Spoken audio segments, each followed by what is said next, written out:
Salut, j'espère que tu vas bien. Aujourd'hui, je te retrouve pour une nouvelle vidéo. Alors, dans la vidéo d'aujourd'hui, on va parler de la puce RFID, cette puce qu'on retrouve dans les magasins, cette puce qu'on retrouve dans les bibliothèques, cette puce qui prend énormément de place dans notre société, au point même de faire partie intégrante du corps humain pour certaines personnes. Ça va vraiment être le sujet d'aujourd'hui.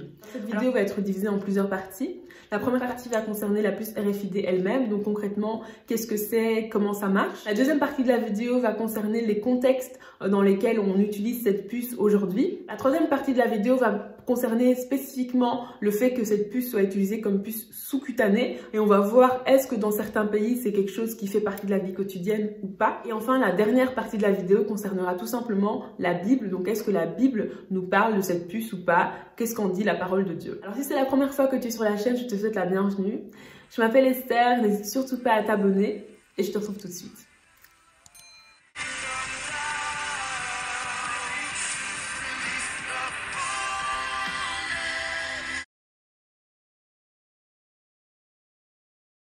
Alors, RFID sont les initiales de Radio Frequency Identification ou tout simplement la puce d'identification par radiofréquence. C'est une méthode utilisée pour stocker et récupérer des données à distance en utilisant des bases métalliques. Alors, ce sont des balises en fait qui vont être collées ou incorporées dans des produits qui vont réagir aux ondes radio et qui vont transmettre des infos à distance. Il y a des lecteurs RFID qui vont émettre des radiofréquences.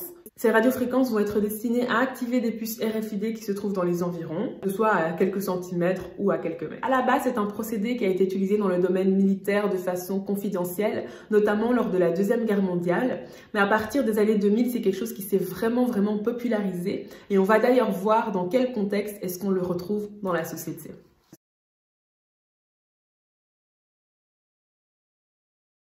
Il faut savoir que la puce RFID, sans qu'on s'en rende compte, c'est quelque chose qu'on utilise vraiment dans la vie de tous les jours et il y a plusieurs supports différents. Alors je vais citer une série de supports, alors la liste n'est bien sûr pas exhaustive, il y a beaucoup d'autres supports autres que ceux que je vais citer, mais je vais juste me concentrer sur 4 supports. Il y a les cartes RFID et les badges RFID. Donc ça va permettre de faire des paiements sans contact, ça va permettre d'avoir les cartes de fidélité. Il y a aussi les étiquettes et les stickers. Ça, c'est clairement quelque chose qu'on retrouve dans notre vie quotidienne. Ça va permettre d'identifier des biens, de faire du stockage, de l'inventaire. Ça va permettre de tracer des produits en entreprise et c'est vraiment quelque chose qui va être très utile en termes de logistique. Concrètement, en fait, ça va permettre de connaître les informations d'un produit, de savoir où ça en est, combien de produits ont été vendus, etc. Donc c'est quelque chose qui permet vraiment un gain de temps et un gain d'argent énorme. C'est aussi quelque chose qu'on retrouve dans les bibliothèques. Ça va permettre de savoir où on en est au niveau des livres qui ont été... Et c'est aussi quelque chose qu'on retrouve beaucoup en magasin, notamment au niveau des étiquettes anti-vol. Alors la puce RFID, on la retrouve aussi au niveau des porte-clés et des badges, c'est-à-dire que c'est quelque chose qui va nous servir pour entrer dans des parkings, entrer dans des résidences, entrer dans des locaux professionnels. On va juste badger et les portes vont s'ouvrir. Un dernier type de support que j'ai envie de mentionner, c'est le fait qu'on retrouve cela comme puce sous-cutanée et c'est ce dont on va parler maintenant.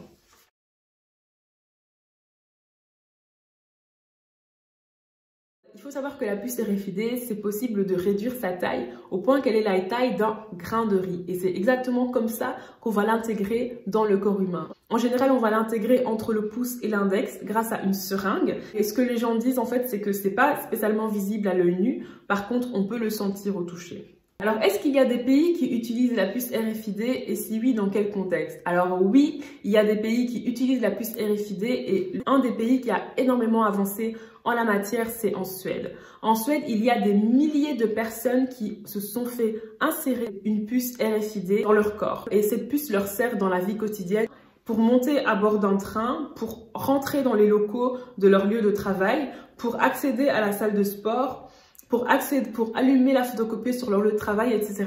La puce RFID va vraiment leur servir dans énormément de domaines de la vie quotidienne. Ce qu'ils vont faire, c'est qu'ils vont tout simplement badger leurs mains contre l'appareil qui va pouvoir reconnaître la puce qui est dans leurs mains. Il y a beaucoup de Suédois en fait qui affirment que c'est quelque chose qui a vraiment révolutionné leur vie, notamment des personnes qui disaient qu'ils avaient vraiment la tête en l'air et qui perdaient souvent leurs clés, qui perdaient souvent leurs cartes, etc. Et depuis qu'ils ont la puce, c'est beaucoup plus facile pour eux. Pour beaucoup de Suédois, c'est quelque chose qui fait vraiment partie de leur vie quotidienne. C'est vraiment une pratique pour beaucoup d'entre eux, qui est vraiment ancré dans leur façon de vivre. Et beaucoup, en fait, affirment que c'est quelque chose qui a vraiment révolutionné leur vie, qui leur facilite vraiment la vie quotidienne. Parce que certains disent qu'ils perdaient souvent leurs affaires, etc. Et que du coup, avec ce système-là, c'est beaucoup plus facile, c'est beaucoup plus... Il faut savoir que la puce RFID est quelque chose qui est aussi beaucoup utilisé dans des prisons. Aux États-Unis, ça a aussi été utilisé sur des personnes qui avaient la maladie d'Alzheimer. En Belgique, une société a aussi permis à certains des employés qui le désiraient de pouvoir se faire insérer une puce RFID. Le patron de cette entreprise a eu cette idée parce qu'il a réalisé que le personnel perdait trop souvent leur badge et il a proposé cette alternative, ce qui fait que le personnel n'a qu'à badger sa main pour pouvoir entrer dans les locaux de l'entreprise. Certains propriétaires de certaines voitures se sont aussi fait insérer une puce dans la main pour pouvoir ouvrir leur voiture simplement en passant la main devant le lecteur.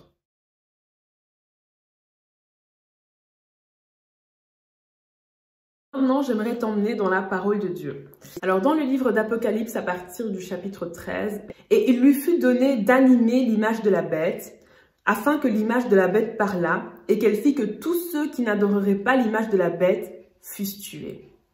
Et elle fit que tous, petits et grands, riches et pauvres, libres et esclaves, reçussent une marque sur leur main droite ou sur leur front, et que personne ne put acheter ni vendre sans avoir la marque, le nom de la bête ou le nombre de son nom. » Alors dans ces versets du livre d'Apocalypse, la Bible nous parle en fait de l'Antéchrist. L'Antéchrist, c'est un thème que j'avais abordé dans une de mes précédentes vidéos que je te mets en barre d'infos si tu veux aller jeter un coup d'œil. Mais l'Antéchrist, en fait, c'est un personnage qui va arriver à un certain moment de l'histoire de l'humanité. Ce personnage, qu'est-ce qu'il va faire? Il va se faire passer pour Dieu et il va vraiment avoir pour but de séduire l'humanité, à vouloir contrôler en fait les êtres humains. Il y a vraiment une idée de contrôle derrière la venue de l'Antéchrist. La venue de l'Antéchrist, c'est quelque chose qui est très bien préparé. Donc, il y a énormément de situations qui ont lieu pour l'instant, qui ont pour but de créer un chaos pour que, à un certain moment donné de l'histoire de l'humanité, on ait besoin d'un sauveur, on ait besoin de quelqu'un qui va changer la situation. Et c'est à ce moment-là que l'Antéchrist va apparaître, se proclamera comme un sauveur, comme un Dieu, comme celui qui va changer l'histoire de l'humanité. Il aura pour but de séduire en fait les êtres humains, il aura pour but d'être adoré par les êtres humains et d'exercer sur les êtres humains un certain contrôle. Dans ces versets qu'on vient de lire, il y a quelque chose qui s'appelle la marque de la bête. Très souvent, quand on parle de la marque de la bête, on imagine quelqu'un qui va se voir tatouer un 666 sur le front ou ce genre de choses. Alors, c'est quelque chose de beaucoup plus subtil que ça. La Bible nous dit que sans la marque de la bête, ça sera impossible pour quelqu'un d'acheter ou de vendre. Alors, dans beaucoup de pays, par exemple, si je prends le cas de la Belgique, nos cartes d'identité contiennent une puce électronique dans laquelle se trouve énormément d'informations. Alors, à l'heure d'aujourd'hui, on a plusieurs cartes différentes. On a la carte d'identité, on a le permis de conduire, on a la carte de banque, etc., etc. Donc, nos informations se retrouvent en fait sur différents supports différents, dans différentes cartes. Il y a un projet qui est en train d'être mis en place à travers le monde entier en fait, et qui a pour but de faire une intégration, de faire en sorte que toutes les données de chaque être humain se retrouvent uniquement dans une seule carte. L'idée, ce serait qu'il y ait une seule carte qui puisse contenir des informations qui concernent la pièce d'identité, qui concernent la mutuelle, la sécurité sociale, qui concernent le permis de conduire, qui concernent les données bancaires, etc. Donc l'idée, ce serait vraiment que toutes ces informations-là soient contenues dans une seule carte. Ça aurait pour but, en fait, que toutes les données se retrouveraient dans une seule puce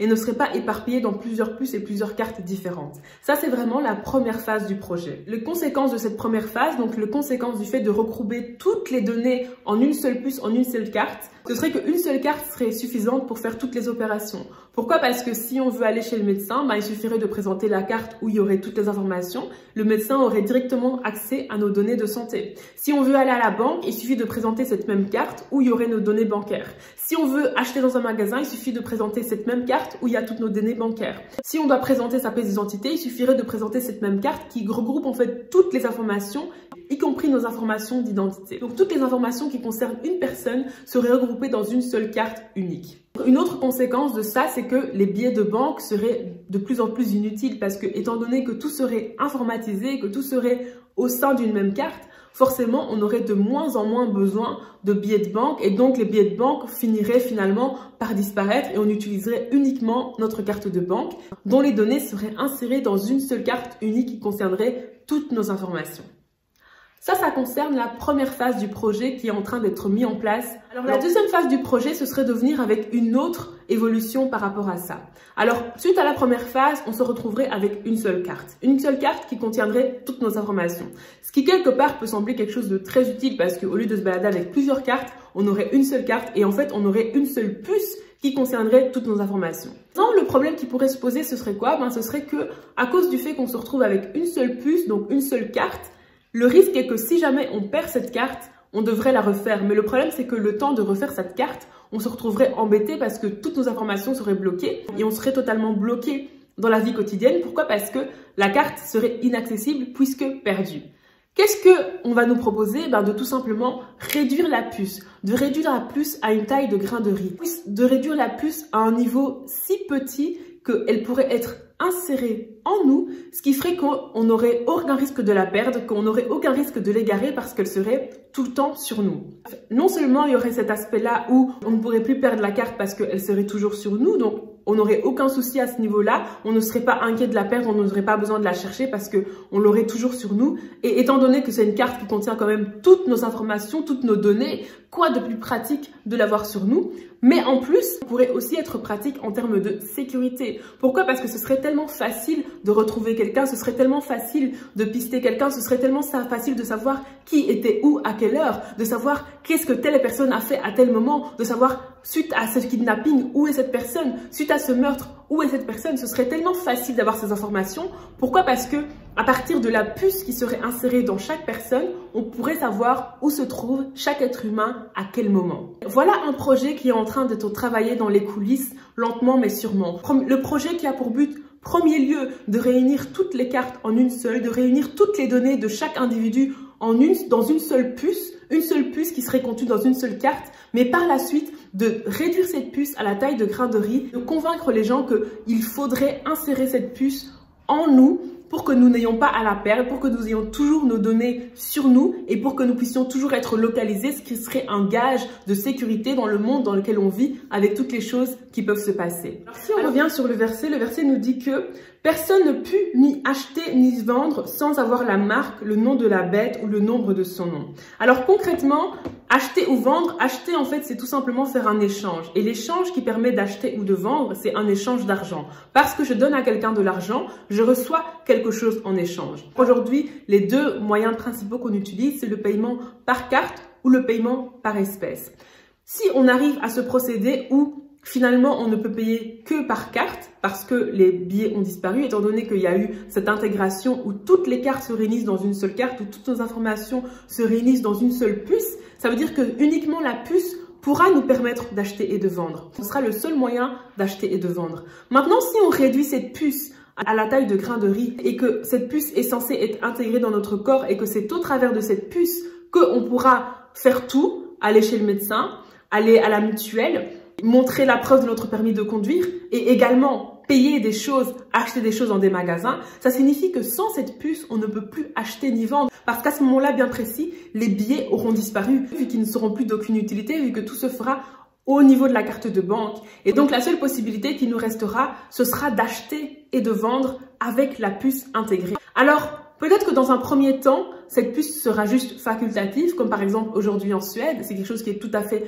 facultatif, même si ça a l'air de plaire à beaucoup de gens, puisque des milliers de personnes ont recouru à cette puce. Ça reste quand même quelque chose de facultatif, ce n'est pas une obligation. Mais je peux t'assurer que lorsque l'Antéchrist viendra, lorsque l'Antéchrist va établir sa dictature, lorsque l'Antéchrist va devenir celui qui va gouverner le monde, je peux t'assurer qu'à ce moment-là, cette puce ne sera plus facultative. Cette puce deviendra obligatoire. Et le verset qui dit que personne ne pourra acheter ni vendre sans avoir la marque, le nom de la bête, le nombre de son nom, ce verset viendra en application. Pourquoi? Parce que sans avoir la puce intégrée, personne ne pourra ni acheter ni vendre. Parce que à ce moment-là, les billets n'existeront plus. À ce moment-là, l'argent en espèces n'existera plus. À ce moment-là, la seule possibilité pour acheter et pour vendre sera d'avoir la marque de la bête. Toi qui regardes cette vidéo aujourd'hui, j'aimerais que tu puisses réaliser à quel point la Bible est vraie. J'aimerais que tu puisses réaliser à quel point tout ce qui est écrit dans la Bible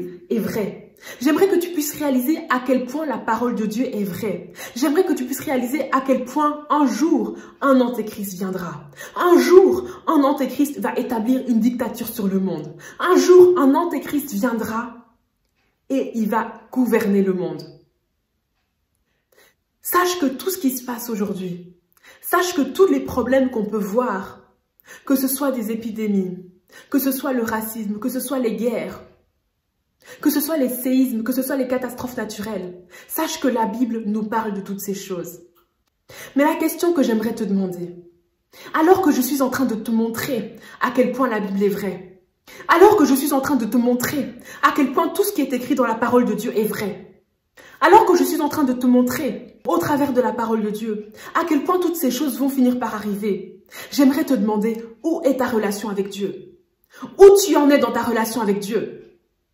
En Suède, c'est quelque chose qui est facultatif. En Belgique, c'est quelque chose qui a été mis en place dans des sociétés. Aux États-Unis, c'est quelque chose qui est fait dans des prisons. Aux États-Unis, c'est quelque chose qui est fait auprès des malades.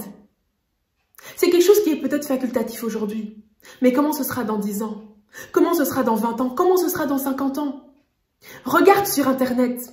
Regarde comment la puce RFID est lentement mais sûrement en train de faire son bout de chemin. Regarde comment la Bible est vraie et comment la Bible nous parle des choses qui vont arriver. La marque de la bête, ce n'est pas un 666 sur le front. La marque de la bête, c'est quelque chose de beaucoup plus subtil. La marque de la bête, c'est la puce RFID qui va être insérée dans chaque être humain qui sera à ce moment-là sur Terre. Et sans cette marque, personne ne pourra ni acheter ni vendre. Pourquoi? Parce que à ce moment-là, les billets n'existeront plus. L'espèce n'existera plus. Tout se fera au travers de cette puce parce que tout sera intégré dans cette puce. Alors j'aimerais te demander, toi qui regardes cette vidéo, je te dis que la Bible est vraie, je te dis que Jésus-Christ est vrai, mais où tu en es dans ta relation avec Jésus-Christ? Où tu en es dans ta relation avec Dieu? Et si aujourd'hui tu mourais, où est-ce que tu irais? Autant que la Bible nous parle de la marque de la bête, autant que la Bible nous parle de l'antéchrist, la Bible nous parle également du paradis, la Bible nous parle également de l'enfer. Ce ne sont pas des histoires qui sont là pour faire peur aux gens, ce sont des histoires qui sont vraies. Parce qu'après la mort, il y a 2 chemins. Il y a l'enfer, il y a le paradis. Et la question que j'aimerais te demander, où est-ce qu'ira ton âme? Où est-ce que tu iras quand tu mourras? Où est-ce que tu iras quand ce sera la fin? Tous ces événements dont nous parle la Bible, ce ne sont que des prophéties qui sont en train de s'accomplir sous nos yeux. Et toi qui regardes cette vidéo, il est temps de te réveiller. Il est temps de comprendre que ce sont des choses qui sont vraies. Il est temps de comprendre que ce sont des choses qui vont finir par arriver. Il est temps de comprendre que tu dois prendre la décision d'accepter Jésus-Christ dans ta vie comme Seigneur et Sauveur. Peu importe ce que tu traverses, peu importe la dépression dans laquelle tu vis, peu importe les maladies dans lesquelles tu vis, peu importe le mal-être dans lequel tu vis, peu importe la jalousie, peu importe la comparaison, peu importe ces sentiments de compétition qui te font mal, qui te rendent dingue, peu importe ces troubles bipolaires que tu as, peu importe ces addictions dont tu n'arrives pas à te dépasser, peu importe ces obsessions qui te rongent à l'intérieur, dont tu n'arrives pas à te débarrasser. Sache que quand Jésus-Christ a la mort à la croix, Jésus-Christ est mort pour chacune des choses que tu traverses. Et non seulement Jésus-Christ est mort pour chacune des choses que tu traverses, mais Jésus-Christ est également mort pour que tu puisses avoir le salut, pour que tu puisses avoir la vie éternelle. Jésus-Christ est également mort pour que tu puisses être reconnecté avec Dieu. Pour que, en croyant en Jésus-Christ comme étant le Fils de Dieu, en croyant en Jésus-Christ comme étant le Seigneur et le Sauveur de ta vie, en prenant la décision de te détourner de toutes ces choses que tu fais et qui ne sont pas dans la volonté de Dieu, et en prenant la décision d'aligner ta vie à la volonté de Dieu, tu puisses recevoir la vie éternelle, tu puisses rentrer dans le royaume de Dieu. Et que ton âme puisse être sauvée. Autant la marque de la bête est vraie et finira par s'accomplir. Autant la mort de Jésus-Christ à la croix est vraie et a été accomplie. Autant Jésus-Christ est mort et ressuscité pour chacun de tes péchés, pour chacune de tes maladies, pour chacun de tes mal-être, pour chacun de tes problèmes et surtout pour que tu puisses avoir la vie éternelle. Toi qui regardes cette vidéo aujourd'hui, est-ce qu'aujourd'hui tu vas prendre la décision de soumettre ta vie à Christ? Est-ce qu'aujourd'hui tu vas ouvrir tes yeux et comprendre que le monde spirituel est réel? Est-ce qu'aujourd'hui tu vas ouvrir tes yeux et comprendre que tu dois donner ta vie à Christ, que tu dois t'accrocher à Christ? Parce que à part Jésus-Christ, personne ne pourra nous sauver. Parce que Jésus-Christ est est le seul chemin, la seule vérité et la seule vie, et nul ne va au Père que par lui. Alors que le monde court à sa perte, alors que nous sommes dans les temps de la fin, est-ce que tu vas prendre la décision de donner ta vie à Jésus-Christ? Est-ce que tu vas prendre la décision de renoncer à ta vie pour suivre Christ? Est-ce que tu vas prendre la décision de renoncer à toutes ces choses que tu fais et qui ne sont pas la volonté de Dieu et de t'accrocher à Christ, de t'accrocher à la parole de Dieu? Parce qu'il y a un jour, mon frère, ma sœur, où ce sera trop tard. Il y a un jour où ce sera trop tard. Alors aujourd'hui, prends la décision de donner ta vie à Christ. Aujourd'hui, prends la décision d'accepter Jésus dans ta vie. Parce que l'enfer est réel. Le paradis est réel. Ce ne sont pas des histoires qu'on raconte pour faire peur aux gens. Ce sont des choses qui sont vraies. Autant la marque de la bête est vraie, et elle est lentement mais sûrement en train de faire son chemin, autant l'enfer et le paradis sont réels. Autant l'éternité est réelle. Quand on meurt, on ne se transforme pas en papillon. Quand on meurt, on ne devient pas poussière. Quand on meurt, on ne se réincarne pas. Quand on meurt, on ne tombe pas dans un trou noir. Quand on meurt, il y a deux chemins. Il y a l'enfer et il y a le paradis. Quel choix est-ce que tu vas faire? Et ce choix-là dépend du choix que tu vas faire aujourd'hui. Et aujourd'hui, je te supplie de prendre la décision de donner ta vie à Jésus. Sache que Dieu a tant aimé le monde qu'il a donné son Fils unique afin que quiconque croit en lui ne périsse point, mais ait la vie éternelle. Dans les temps qui vont arriver, il y aura de plus en plus de catastrophes naturelles.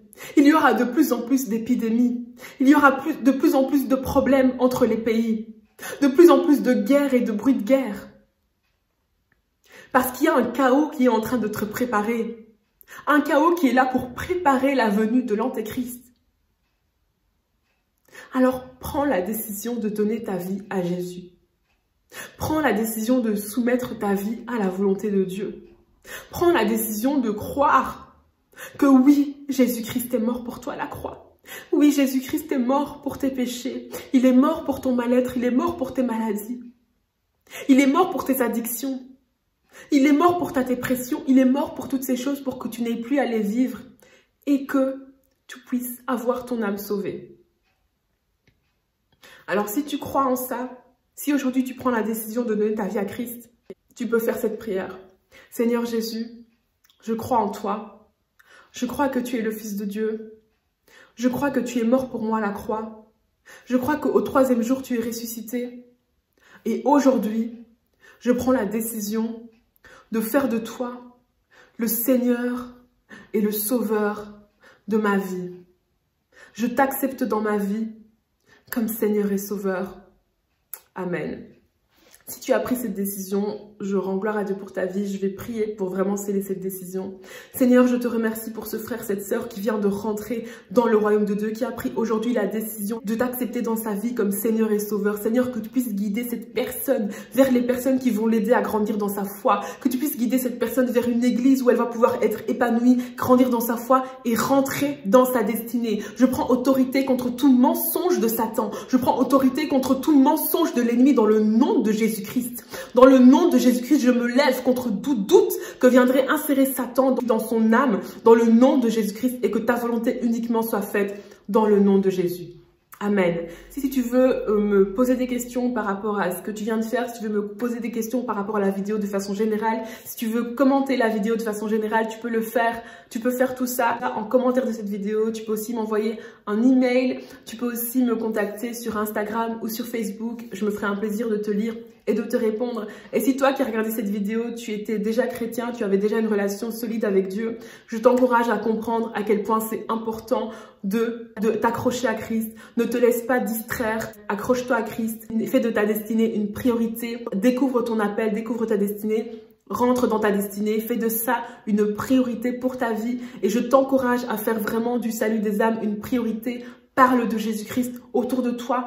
Prie pour le salut des âmes des personnes qui sont autour de toi. Prie pour les hommes politiques, prie pour les rois, prie pour les personnes qui dirigent nos pays, prie pour ton pays, prie pour les personnes qui sont dans ton pays. Prie pour qu'un maximum de personnes soient sauvées. Je te remercie vraiment d'avoir suivi cette vidéo jusqu'au bout. J'espère que cette vidéo t'a fait du bien. Surtout, n'hésite pas à me contacter comme je te l'ai dit. Et n'hésite surtout pas aussi à partager cette vidéo autour de toi. Ça peut bénir quelqu'un, ça peut faire du bien à quelqu'un. Donc voilà, si tu peux, n'hésite pas à la partager. En tout cas, moi, je te remercie vraiment d'avoir suivi cette vidéo jusqu'au bout. Vraiment que le Seigneur te bénisse, que le Seigneur t'emmène de gloire en gloire dans tout ce qu'il a prévu pour toi et qu'il puisse vraiment t'utiliser puissamment en fait. Et voilà, donc vraiment, je rends gloire à Dieu pour ta vie. Et si tu n'es pas encore abonné, n'hésite surtout pas à t'abonner. Et voilà, merci beaucoup d'avoir suivi cette vidéo jusqu'au bout. Et à très bientôt. Bye. Faites monter sa bannière, Jésus l'a marié.